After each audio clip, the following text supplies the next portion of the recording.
이번에 이제 LED에 대해서 좀 더 살펴보도록 하겠습니다.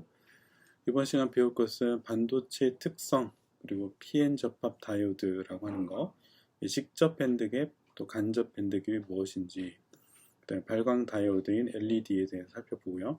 반도체 에너지 밴드와 방출된 빛의 스펙트럼 관계를 살펴보도록 하겠습니다.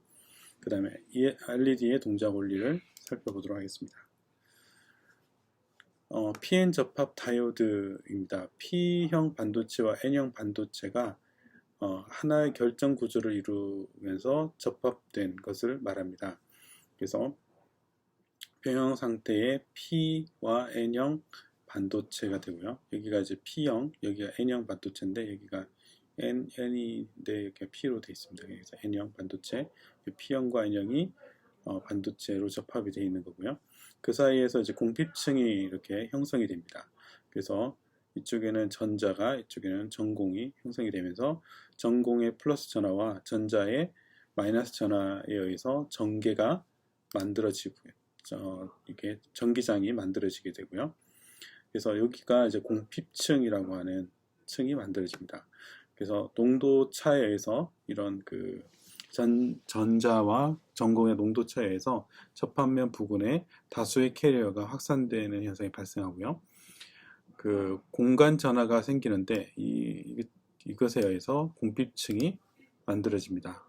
공핍층에 의해서 내부 전개가 발생하고 확산력의 균형을 유지하게 됩니다. 자, 그리고 이제 내부 전개는 이제 입실론 X는 전위 장벽에 의해서 형성이 되는데, 이 내부 전기는 입실론 X는 마이너스 dV dx, V는 전압이 되겠습니다. 그래서 이 사이에 전압 위치에 따른 전압의 기울기가 전기장이 만들어지는데, 그 전기장이 보시는 대로 P형 반도체에서는 이 방향으로 전기장이 만들어지고 N형 반도체에서는 이 방향으로 전기장이 만들어집니다. 그래서 공핍층 사이의 경계면에서 가장 큰 전기장 세기를 가지는 것을 알 수가 있습니다.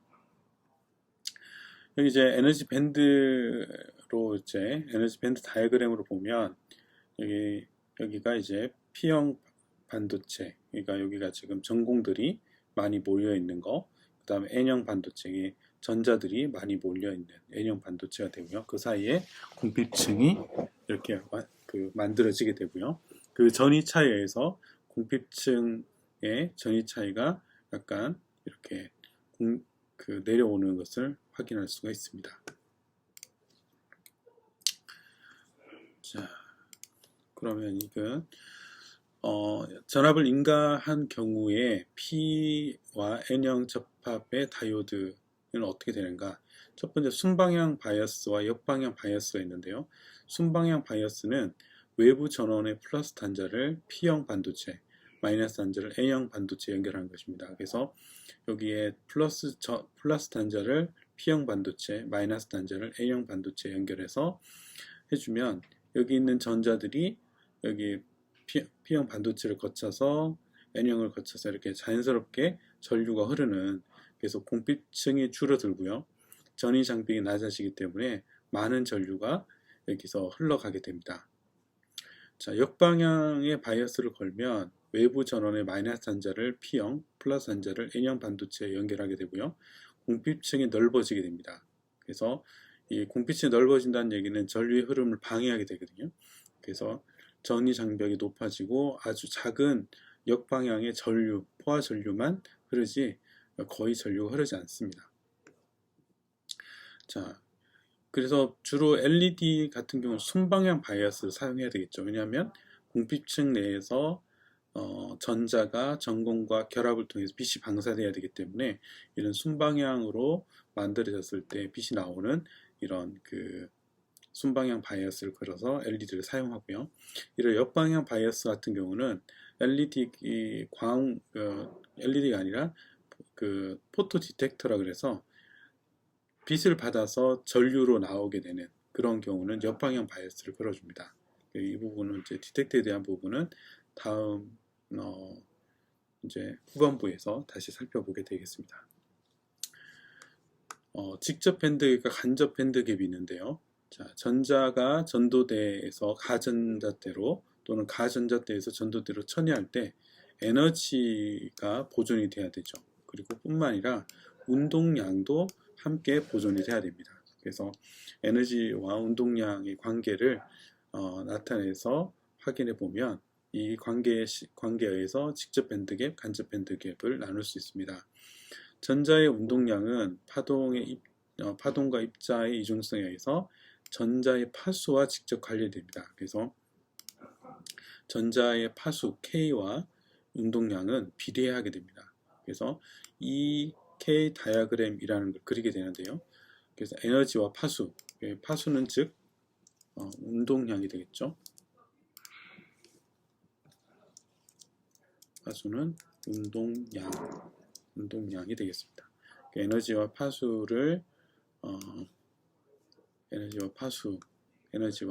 에너지와 운동량의 관계를 나타내는 것이 이 K 다이어그램이 되겠습니다.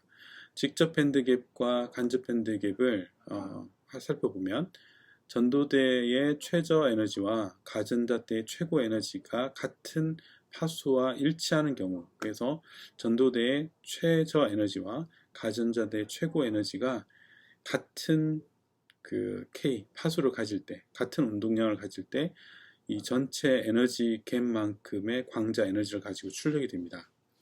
그래서 정자와 전공이 재결합할 때 운동량이 보존되기 때문에 에너지 차만큼의 광자가 방으로 방출이 되는데요. 발광 소자의 재료가 되는 이제 갈륨 아사나이드나 인듐 포스퍼 같은 반도체가 여기에 해당이 됩니다. 간접 밴드갭 같은 경우는 전도대의 최저 에너지와 가전자대의 최고 에너지가 같은 파수가 아닙니다. 그래서 여기 최저 에너지와 최고 에너지가 다른 파수를 가지는데요. 그 말은 여기서부터 운동 에너지가 여기로 운동량이 여기로 보존이 돼야 되는 거죠. 그래서 여기 있는 높은 에너지에 가지는 운동량이 낮은 에너지로 떨어질 때 운동 에너지를 보상을 해주고요. 그래서 그 보상하는 운동량만큼 에너지를 잃어버리게 됩니다. 그런 후에 그 나머지 에너지가 광자의 에너지로 출력이 되는 거죠.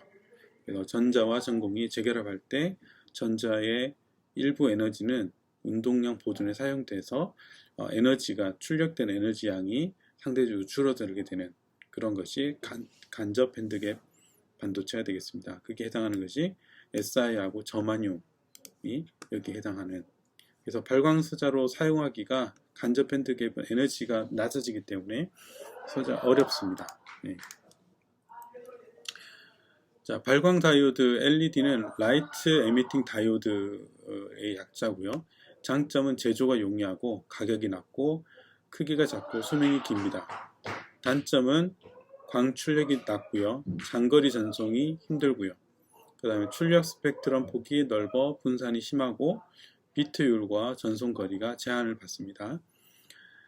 빛의 방사 형태가 넓어서 단일 모드와 결합되어 광출력의 양이 극히 적게 되고요.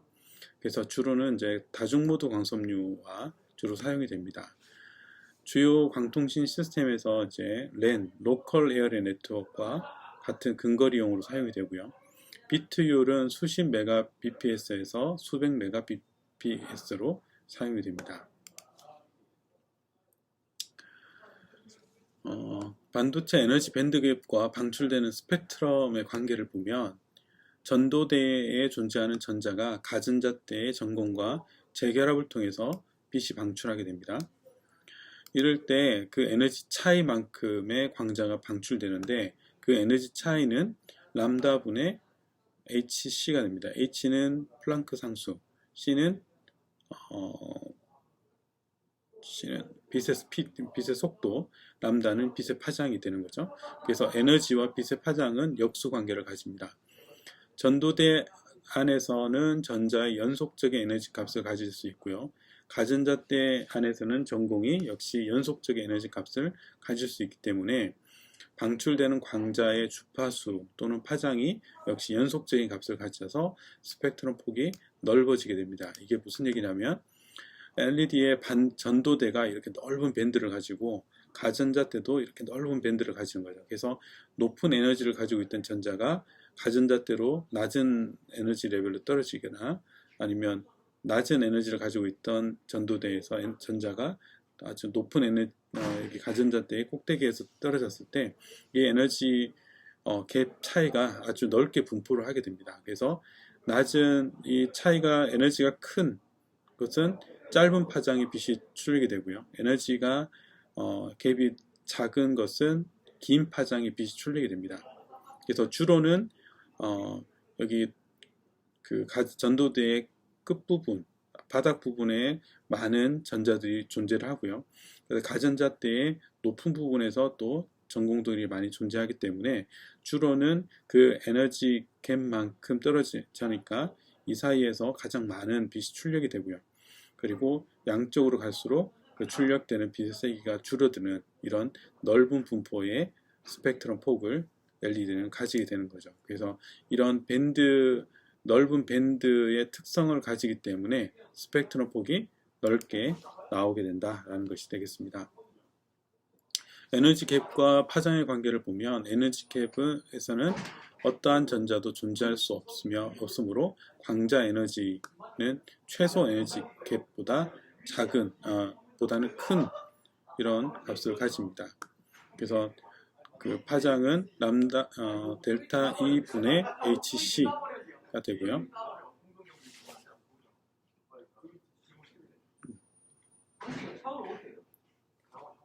잠깐만요.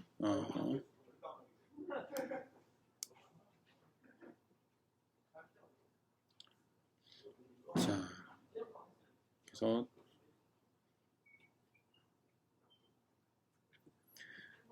파장을 보면 파장은 에너지 일렉트론 볼트 단위 에너지하고 이런 관계를 가집니다. 우리가 이 부분은 우리가 그 강의 초반에서도 살펴봤고요. 그래서 여러 번 반복해서 나왔던 부분이죠. 그래서 파장은 EG분의 1240이라는 거다. 그리고 이게 EG는 일렉트론 볼트 단위의 에너지다. 그럼 파장은 나노미터 단위의 그 파장이 계산이 되게 되는 거죠. 그래서 광자 파장이 최대일 때는 광자 에너지가 에너지 갭 EG와 같은 경우가 됩니다. 자, 광자 에너지 최저 에너지는 EP 미니멈에서 EG라고 할 수 있고요. 광자 에너지 최고 에너지는 EP 맥스에서 EG에다가 MKT. 그래서 M은 반도 특성에 따라 3에서 5 사이 값을 가지고 K는 볼츠만 상수. 그다음에 T는 여기 온도, 그래서 켈빈 온도를 뜻합니다. 그래서 온도가 높으면 더 높은 에너지로 올라가게 되는 거죠.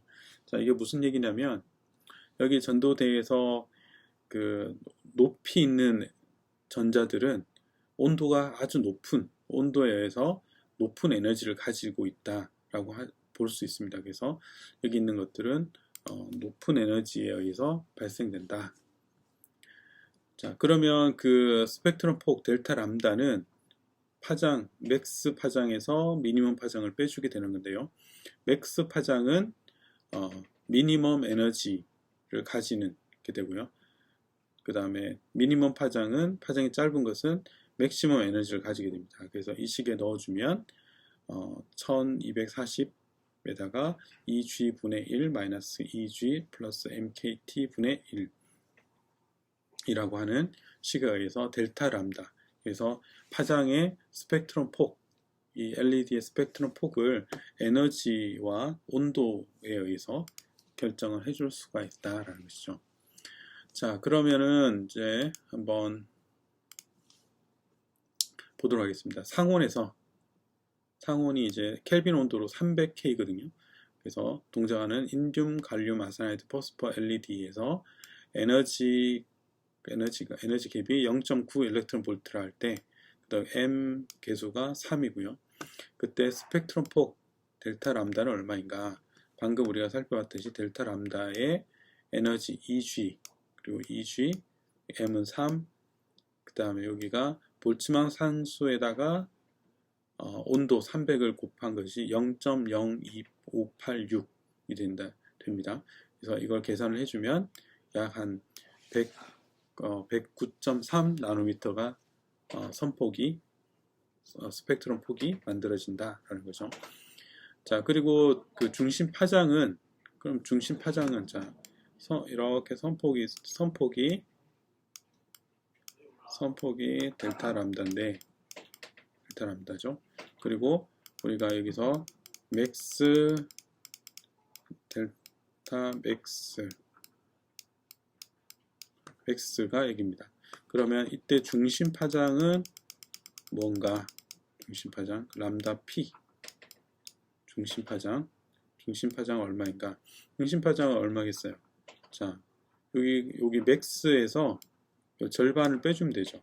절반이 뭐냐면 2분의 델타 람다죠.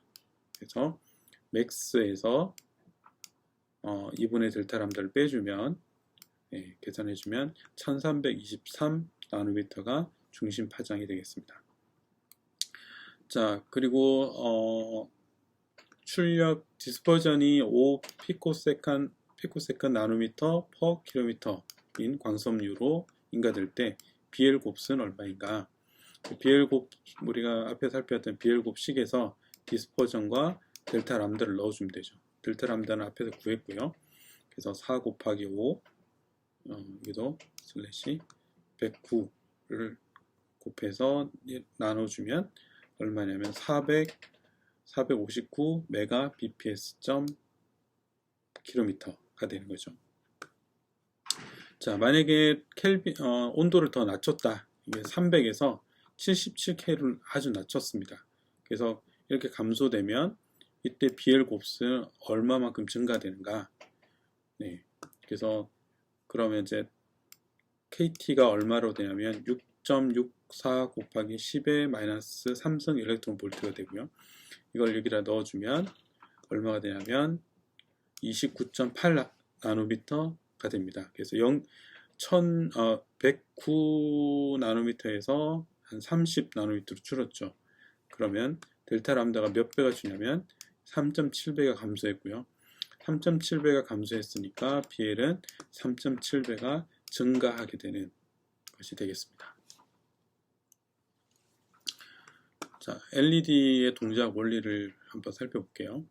지속적으로 빛을 방출하기 위해서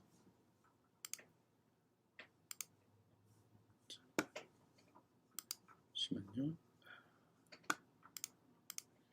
자, 지속적으로 빛을 방출하기 위해서 전도대에 상당량의 전자를 공급해야 한다. 외부에서 반도체로 에너지를 공급해 주는 것이 가능한데 반도체의 가장 적절한 방법은 전류를 공급해 주는 것이다. 전류를 통해 저항된 영역에서 전자와 전공이 재결합함으로써 광자 즉 빛이 방출되는 것이 PM 접합을 이용합니다. 그래서 주로 이제 순방향 바이어스된 PM 접합을 이용해서 하고요. 그래서 플러스가 그 P형 반도체, 마이너스가 N형 반도체에 접합이 돼서 전류가 지속적으로 공급되면서 빛이 나오는 거죠. 그래서 이 전류가 전원이 지속적으로 공급되면서 그 전류의 에너지, 전기적인 에너지가 빛의 에너지로 변환돼서 방출되게 됩니다. 그래서 들어가는 전류의 세기에 따라서 출력되는 광전력이 이렇게 선형적으로 바뀌게 되는데요. 선형적으로 증가하는 특성을 가집니다. 근데 이게 무한정 증가하는 것은 아니고요. 캐리어의 농도가 정해져 있기 때문에 어느 정도 증가가 되면 그 나오는 출력량도 포화가 되는 이런 그 현상을 가지게 됩니다.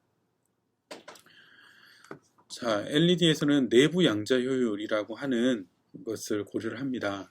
자, 직접 밴드계 구조의 반도체를 하더라도 전도대의 전자가 가전자대의 전공과 재결합할 때 발생한 에너지 차가 항상 광자로 방출되는 것은 아니다. 이게 무슨 얘기냐면 모든 전자가 전공과 결합해서 모두 광자로 방출되는 건 아니다라는 거죠. 광자가 방출될 때 재결합을 하는데 발광성 재결합이 있고요. 또 비발광성 재결합이 있습니다. 그래서 빛으로 만들어지는 광자가 방출되는 재결합이 있고 방출되지 않는 재결합이 있다라는 거죠.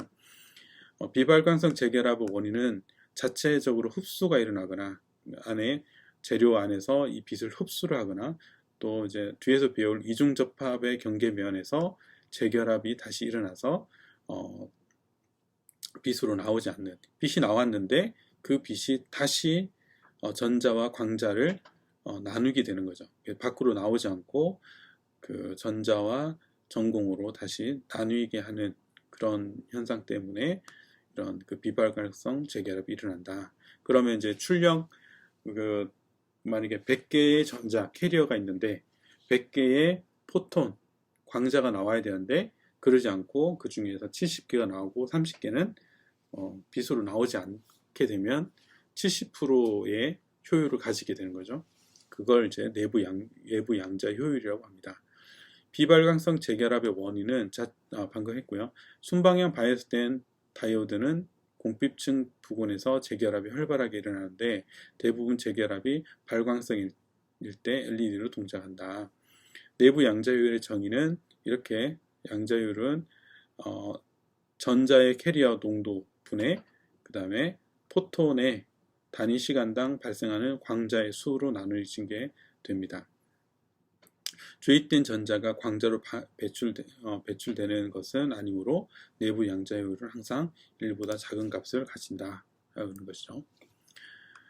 그래서 이제 전류와 입력되는 전류와 출력되는 광세기와의 관계를 한번 살펴보도록 하겠습니다.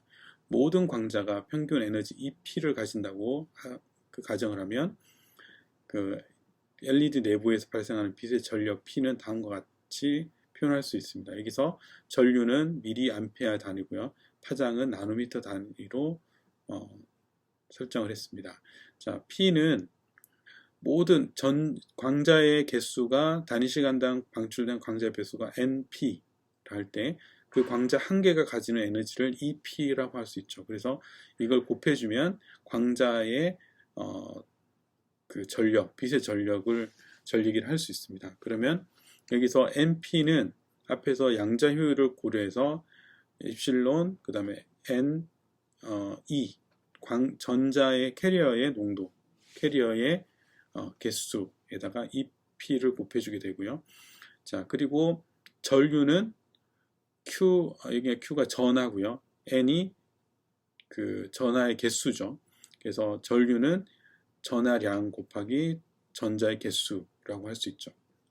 그래서 이것을 NE 대신에 전류로 바꾸고 주면 여기가 지금 양자 효율에다가 Q 전하량 분의 EPI가 됩니다. 자, 여기서 이제 EP를 다시 살펴보면 우리가 앞에서 람다분의 HC라고 했었죠. 그래서 파장으로 표현해주면 여기 EP 대신에 파장 람다분의 HC를 넣게 되고요. 여기서 Q와 H와 C는 상수입니다. 전하량도 상수고 H도 플랑크 상수고 C도 빛의 속도니까 상수죠. 이것을 계산을 해주면 1240 나노미터 볼트가 됩니다. 그래서 이것을 고려했을 때 빛의 전력은 람다분의 1240 그 다음에 양자 효율 곱하기 전류라는 거죠. 여기서 전류는 미리암페어 단위고요. 파장은 나노미터 단위로 입력을 해줘야 됩니다. 이렇게 해서 이제 전류가 그 광전력과 이런 그 비례 관계를 가지고요. 앞에 있는 것은 뭐죠? 앞에 있는 것은 개수가 되겠습니다. 이 함수에서 이제 기울기 값에 해당하는 거죠. 기울기 값. 여기서 보시면 파장에 의해서도 이게 기울기가 달라지는 것을 알 수가 있습니다. LED 내부에서 발생하는 전력은 LED로 흐르는 순방향 전력에 비례한다. 그리고 전류가 계속 증가하면 발광성 재결합을 하는 전자의 수가 더 이상 증가하지 않아서 내부 양자율이 감소하게 되고요. 따라서 전력은 포화가 됩니다. 내부 양자효율은 예를 한번 들어볼게요. 내부 양자율이 0.6 그리고 순방향 전류가 50mA 출력 파장이 850 나노미터를 할 때 출력되는 빛의 전력은 이 식에다 넣어주면 1240에다가 0.6, 그 다음 850, 그러면 50mA를 넣어서 계산해주면 43.7mW가 계산됩니다. 그래서 이런 경우에 대해서 출력되는 빛은 43.7mW인데 여기서 출력되는 것은 LED 그 활성 영역에서 바로 출력되는 에너지가 43.7mW입니다. 그래서 우리 다음 시간에 보면 그 외부 양자 효율이라고 하는 것들을 배우게 됩니다. 내부에서 출력되는 건 43mW만큼 큰 빛이 출력이 되지만 실제로 이것이 그 LED 바깥으로 출력되는 것은 훨씬 더 작은 영역 작아지고요. 또한 이것이 출력된 광이 광섬유와 결합할 때는 더 작은 양의 빛이 광섬유와 결합하게 되는 그런 겁니다. 그래서 상대적으로 출력량이 내부적으로 많이 일어나지만 실제 사용할 수 있는 양은 급격하게 줄어드는 그런 현상을 확인하실 수 있습니다.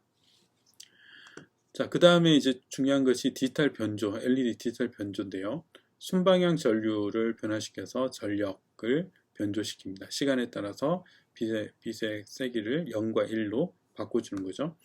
자, 그래서 여기가 전류와 전력을 두고 기울기가 있으면 전류를 껐다 켰다 껐다 켰다 이렇게 하는 거죠. 껐다 켰다 껐다 켰다 해서 0과 1 디지털 신호를 만들어주면 전기 신호가 들어가면 전류가 0일 때는 빛이 출력이 안 되다가 여기 전류가 일정량 들어오면 빛이 출력이 되죠. 그래서 빛이 켜졌다가 꺼졌다 켜졌다 꺼졌다 하는데 여기서 이런 그 전기적인 신호는 디지털 신호, 깨끗한 디지털 신호가 들어가는데 빛으로 출력될 때는 LED 출력될 때는 이런 식으로